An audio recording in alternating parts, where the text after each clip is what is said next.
Hello दोस्तों, नमस्कार दोस्तों, स्वागत है आप सभी का online data first YouTube channel पर। इस वीडियो में हम बात कर रहे हैं कई बड़ी और लेटेस्ट अपडेट के बारे में जो कि संबंधित है यूपीटीईटी नोटिफिकेशन के बारे में। जी हाँ दोस्तों, यूपीटीईटी 2025 के नोटिफिकेशन को लेकर, साथ ही साथ अगर बात की जाए यूपीटीईटी 2025 के नोटिफिकेशन के साथ साथ एग्जाम डेट के बारे में, इसके अलावा अगर बात की जाए शिक्षा सेवा चयन आयोग के अध्यक्ष के बयान को लेकर, साथ ही हम बात करेंगे नई प्राथमिक शिक्षक भर्ती को लेकर भी डिटेल में बात करें। उससे पहले चैनल को सब्सक्राइब करके बेल आइकन को दबा लें और वीडियो को लाइक कर दें, जिससे कि आपको रियल ऑथेंटिक जानकारी ऑनलाइन अडाफा स्टडी यूट्यूब चैनल के माध्यम से मिलती रहे।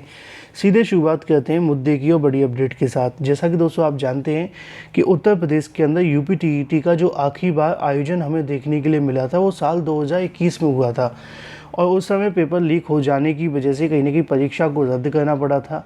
अब एक बार फिर से यूपीटीईटी को लेकर अगर बात की जाए तो 4 साल के बाद में यूपीटीईटी के संबंध में एक बड़ी जानकारी आप सभी के सामने निकल कर आ रही है। और उसी के बारे में अगर बात की जाए यूपीटीईटी के नोटिफिकेशन को लेकर, नोटिफिकेशन के साथ साथ आवेदन के बारे में, एग्ज़ाम को लेकर, साथ ही हम बात करेंगे नई प्राथमिक शिक्षक भर्ती के संबंध में भी, क्योंकि यूपीटीईटी की जो परीक्षा है वो तो सरकार करवा भी लेती है, लेकिन नई प्राथमिक शिक्षक भर्ती को लेकर क्या अपडेट है उस पर भी बात कर लेंगे। अगर बात की जाए यूपीटीईटी के संबंध में तो जैसा कि आप जानते हैं कि शिक्षा सेवा चयन आयोग के पास में यूपीटीईटी कराने का जो अधिकार है वो सौंपा गया है और शिक्षा सेवा चयन आयोग के माध्यम से ही सरकार को एक पत्र लिखा गया था जिसमें नई प्राथमिक शिक्षक भर्ती, टीजीटी, पीजीटी, इसके अलावा और भी जो कहीं ना कहीं शिक्षक भर्तियां हैं उनसे संबंधित साथ ही साथ यूपीटीईटी कराए जाने को लेकर जानकारी दी गई थी। पिछले दिनों सोशल मीडिया पे एक जानकारी बहुत ज़्यादा वायरल भी हुई, जिसमें बहुत सारी चीज़ें देखने के लिए मिली कि यूपीटीईटी 2025 का जो नोटिफिकेशन है वो जारी हो रहा है अप्रैल के अंदर। इसके अलावा अगर बात की जाए यूपीटीईटी को लेकर बहुत सारी जानकारी आई, अलग अलग चैनलों के माध्यम से आपको जानकारी भी मिली होगी, लेकिन मैंने उस समय पर इसको लेकर कोई वीडियो नहीं बनाया था। उसकी सबसे बड़ी वजह क्या थी वही मैं आपको बता दूं, क्योंकि जब तक मुझे शिक्षा सेवा चयन आयोग के माध्यम से कोई जानकारी नहीं मिलती है तो मैं आपको नहीं बताता हूं। अब अगर बात की जाए शिक्षा सेवा चयन आयोग के माध्यम से जानकारी के अनुसार, अध्यक्ष के माध्यम से दी गई जानकारी को लेकर यूपीटीईटी के बारे में क्या अपडेट है और यूपीटीईटी 2025 के विज्ञापन को लेकर क्या जानकारी है वो मैं आपको बताता हूँ। देखो, जैसा कि आप जानते हैं कि शिक्षा सेवा चयन आयोग का जो गठन किया गया है वो कंप्लीट हो गया है और शिक्षा सेवा चयन आयोग टीजीटी पीजीटी परीक्षाओं को लेकर तैयारी कर रहा है, असिस्टेंट प्रोफेसर भर्ती परीक्षाओं को लेकर भी तैयारी कर रहा है। और आप जानते भी हैं कि शिक्षा सेवा चयन आयोग के माध्यम से टीजीटी पीजीटी और असिस्टेंट प्रोफेसर भर्ती के संबंध में उन्होंने ऑलमोस्ट सारी तैयारियां की जा रही हैं। अप्रैल के अंदर होने जा रही है असिस्टेंट प्रोफेसर की परीक्षा और मई और जून में होने जा रही है टीजीटी और पीजीटी की परीक्षा। तो ऐसी स्थिति में शिक्षा सेवा चयन आयोग के पास में जो ऑलमोस्ट पुरानी भर्तियां लटकी हुई थी वो सारी की सारी क्लियर हो गई हैं। अब बात आती है यूपीटीईटी को लेकर भी, है ना, क्योंकि यूपीटीईटी के संबंध में शिक्षा सेवा चयन आयोग को ज़्यादा कुछ करना भी नहीं था। पिछले दिनों शिक्षा सेवा चयन आयोग के अधिकारियों के माध्यम से इसके संबंध में एक पत्र भी लिखा गया था परीक्षा नियामक प्राधिकारी को, जिसमें उन्होंने परीक्षा नियामक प्राधिकारी से जानकारी मांगी थी कि अब तक यूपीटीईटी हुआ है उसकी जानकारी दी जाए, किस तरीके से हुआ है, क्या क्या चीज़ें हुई हैं, कोई और किस प्रकार का पैटर्न देखने के लिए मिला है, क्या कठिनाइयाँ आती हैं और जो रिकॉर्ड हैं वो सारे के सारे कहीं ना कहीं पीएनपी से स्थानांतरित करते हुए यहाँ पर शिक्षा सेवा चयन आयोग भेजे जाने को लेकर जानकारी दी गई थी। और जो मुझे जानकारी मिली है, परीक्षा नियामक प्राधिकारी के माध्यम से अपनी तमाम जो समस्याएं हैं वो शिक्षा सेवा चयन आयोग को यूपीटीईटी संबंधित भेज दी गई हैं। अब ये तो बात हो जाती है इससे संबंधित कार्यों के बारे में। सवाल ये है कि यूपीटीईटी को लेकर जो विज्ञापन के बारे में जानकारी सोशल मीडिया साइट्स पर वायरल हो रही थी कि अप्रैल के अंदर आप सभी को देखने के लिए मिल जाएगा, अप्रैल में यूपीटीईटी का नोटिफिकेशन जारी हो जाएगा, इसकी कितनी सच्चाई है।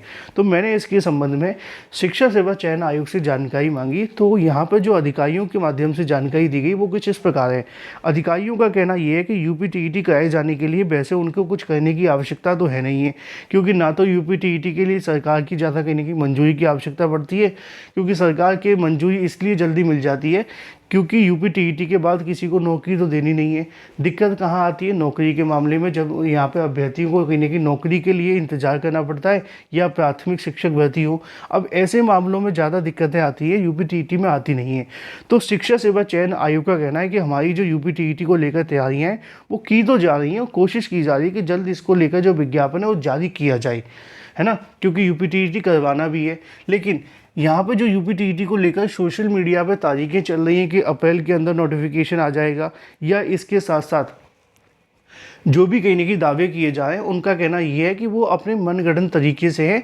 हम टीजीटी पीजीटी के साथ असिस्टेंट प्रोफेसर भर्ती की तैयारी तो कर रहे हैं, साथ ही साथ यूपीटीईटी को लेकर ही फोकस में है कि जल्द से जल्द यूपीटीईटी करवाया जाए, लेकिन अभी कोई तारीख उनके पास में निर्धारित नहीं है, या यूँ कहें कि उनके पास में अभी ऐसा कोई कार्यक्रम नहीं है जिसके आधार पर ये कहा जाए कि अप्रैल के अंदर ही आ जाएगा। उनका कहना यह है कि जल्द ही हम शासन के साथ में इसको लेकर कहीं ना कहीं जो संबंध है वो साधने का प्रयास करेंगे, और जल्द यूपीटीईटी कराए जाने पर फोकस करेंगे। यूपीटीईटी कब तक हो सकता है, जैसा कि मैंने आपको बताया भी था कि शिक्षा सेवा चयन आयोग को 30 दिन का समय चाहिए किसी भी भर्ती का विज्ञापन जारी करने के लिए, अध्याचन से लेकर के आदेश तक, है ना। क्योंकि एक बार अगर उनको यहाँ पे आदेश जारी कर दिया जाए तो वो 30 दिनों के अंदर विज्ञापन जारी कर देंगे। तो ये तो मामला है यूपीटीईटी को लेकर। शिक्षा सेवा चयन आयोग पूरे तरीके से क्लियर है कि अभी हमारे पास में ऐसा कोई कार्यक्रम नहीं है जो सोशल मीडिया पर चल रहा है अप्रैल का, लेकिन हम कोशिश कर रहे हैं कि जल्द से जल्द यूपीटीईटी करवाया जाए। अब उसमें कितना समय लगेगा, 1 महीना 2 महीना, अधिकारी इस पर कुछ बोलने के लिए तैयार नहीं है। इसी के साथ अगर बात कर ली जाए नई प्राथमिक शिक्षक भर्ती को लेकर, जब शिक्षा सेवा चयन आयोग से नई प्राथमिक शिक्षक भर्ती के बारे में जानकारी मांगी जाती है तो उनकी तरफ से कहीं ना कहीं जो बयान होता है वो काफ़ी न्यूट्रल देखने के लिए मिलता है, और उसकी वजह भी है। उसकी वजह क्या है? उसकी वजह ये है कि शिक्षा सेवा चयन आयोग के माध्यम से हाल ही में पत्र भी लिखा गया था, तमाम निदेशकों के साथ में बैठक भी की गई थी, जिसमें नई प्राथमिक शिक्षक भर्ती, टीजीटी पीजीटी, इसके अलावा और भी तमाम रिक्त पदों के संबंध में जानकारियाँ मांगी गई थी। लेकिन जो जानकारी मांगे जाने के साथ साथ विज्ञापन जारी करने के लिए महत्वपूर्ण है वो है अध्याचन। चूँकि किसी भी विभाग के माध्यम से कोई अध्याचन भेजा नहीं गया, तो ऐसी स्थिति में नई प्राथमिक शिक्षक भर्ती को लेकर शिक्षा सेवा चयन आयोग ज़्यादा अभी आश्वस्त नहीं है। उनका कहना ये है कि अगर हमें अध्याचन मिलेंगे तो हम विज्ञापन जारी कर देंगे, है ना। अब आप इससे अंदाज़ा लगा सकते हैं कि अगर हमें अध्याचन मिल जाएंगे तो हम विज्ञापन जारी कर देंगे। अब दिक्कत वाली बात यह है कि अभी अध्याचन मिलने को लेकर ना तो सरकार ने कोई हरी झंडी दी है और ना ही ऐसा लग रहा है, क्योंकि हाल ही में विधानसभा में पूछा गया तब भी उन्होंने कहा कि जो टीचर्स के पद खाली भी हैं उनमें हम समायोजन करेंगे और समायोजन की प्रक्रिया जल्द शुरू की जाएगी। उसके बाद में जो भी कहीं ना कहीं जहाँ पर भी टीचर्स के पद खाली हैं वो भर जाएंगे। तो अभी प्राथमिक शिक्षक भर्ती के लिए तो इंतजार करना पड़ेगा। यूपीटीईटी जल्द हो सकता है, जैसे ही शासन मंजूरी दे देगा तो शिक्षा सेवा चयन आयोग विज्ञापन जारी कर देगा। लेकिन अभी जो सोशल मीडिया पर अप्रैल के लिए तारीखें वायरल हो रही हैं वो अभी के लिए मनगढ़ंत हैं, ऐसा कहना है शिक्षा सेवा चयन आयोग का। बाकी ये सच है कि यूपीटीईटी जल्द होगा और आयोग इसका विज्ञापन भी जल्द जारी करेगा। अगर आप यूपीटीईटी पास करना चाहते हैं तो तैयारी कर सकते हैं। जो यूपीटीईटी क्वालिफाई हैं उनके लिए तो फिलहाल यही है कि आप नई भर्तियों की तैयारी पर फोकस करें, चाहे वो यूपी की हो या फिर बिहार की। फिलहाल ये थी कुछ बड़ी और लेटेस्ट अपडेट। चैनल को सब्सक्राइब करके बेल आइकन को दबा लें, वीडियो को लाइक कर दें। Thank you for watching this video.